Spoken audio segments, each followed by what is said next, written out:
pemandangan KLCC yang cantik, berdekatan dengan Saloma Bridge, terjumpa satu gerai yang menarik perhatian saya, terutama namanya Wokang. Ingat dia jual kuali, tapi sebenarnya mereka menjual nasi goreng Cina. Ini Melayu jual nasi goreng Cina. Ini kena try, mana tahu boleh kutuk kau-kau nanti.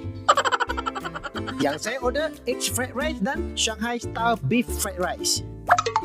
Packagingnya saya suka, Chinese style take out box. Cutlery dia pun packing macam ni, bersih. Alamak, sedap ke ni? Wow, saya tak percaya nasi goreng ini memang power. Rasa sebiji macam Chinese style, sangat sedap. Uncle Roger pun kalah teruk macam ni. Ini Shanghai style fried rice, sedap juga. Tapi saya masih prefer egg fried rice.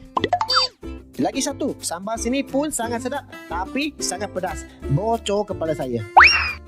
Saya pelik, saya tanya owner, barulah tahu chef ini dulu belajar nasi goreng dari seafood Cina.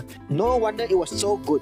Bagi saya, nasi goreng sini sangat mantap.